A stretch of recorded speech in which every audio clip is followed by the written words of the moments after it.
Bengals fall to 4-6. Did you agree with the decision to go for 2 in that spot by Cincinnati? 100%.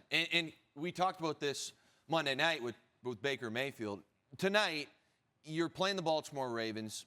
You've got Joe Burrow, who threw for 428 yards, 4 TDs, no interceptions. Incredible. If you give Zach Taylor that decision at the beginning of the game and say, hey, this game's going to come down to winning, and Joe Burrow will have the ball in his hands on the 2-yard line, go make a play, you are taking that 10 times out of 10. So I'm 1,000% in agreement of going for it.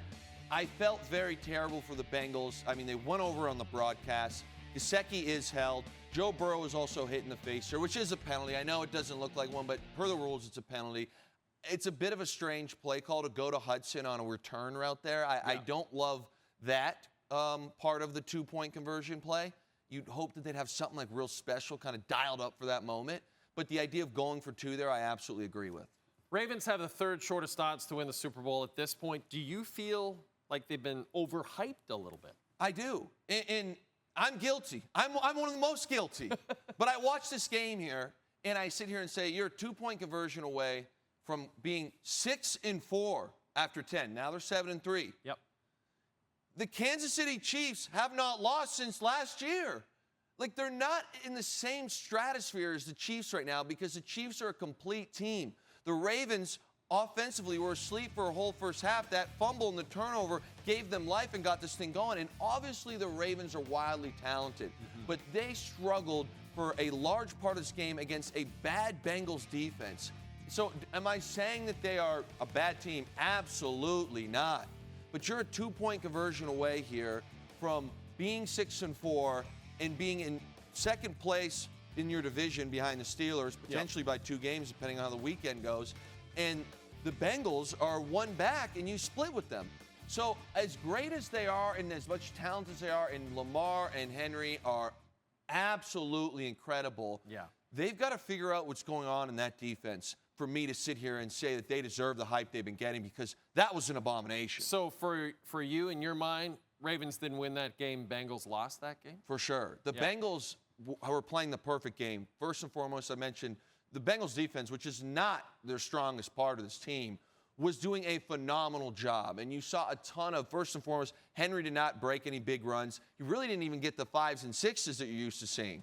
And then from there, Lamar just looked very, very uncomfortable. So that's the first part. And the second part is we're going to watch some of these 4th downs here. For a 4th and 3 here in the first quarter, Jay, generally you have something really special dialed up. Now we go to 4th and 2. You're in field goal range, in my opinion here. Again, something special dialed up. We're just chucking go balls. We're just flinging them down here. And again, Chase Brown has been incredible. He's been a budding star for them. This is just a tough moment because you've got all the momentum. You're midway through the 3rd quarter. There was no energy on Baltimore's sideline. They couldn't get anything going on. And to give the fumble, there was a bit of a spark. So again, Baltimore's a great team.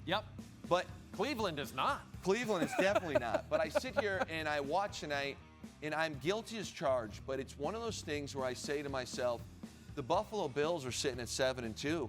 I love to harp on them. Why am I not critiquing the Baltimore Ravens like I do the Bills? Because I do believe the Ravens have more talent, but right now, they're not a complete football team, where there are other teams like the Steelers and like the Bills that are playing more complete football than the Ravens are right now. And of course, the Chiefs are the top dog in the AFC.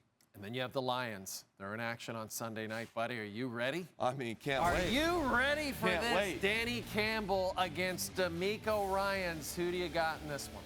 The Lions should come out here and really establish the run. D'Amico Ryan's defense right now struggles. I believe they're giving up 4.7 against the run. You got to get Montgomery going. You got to get Gibbs going. And we got to minimize the trick plays because we don't need them. But we'll see if that happens or not. I wouldn't lay money on that.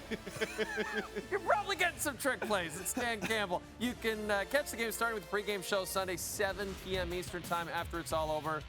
Luke and I will break this one down. You know, on Wednesday's show, Luke, you had the Lions as one of your 5 Super Bowl contenders. Yes. And you had the Texans as a team getting a lot of love, but that you're not totally sold on. So this is an interesting matchup. I think the Lions should handle business. They should come out here and it's like bully ball. That's what I have to call it, bully ball. There you go. I like it.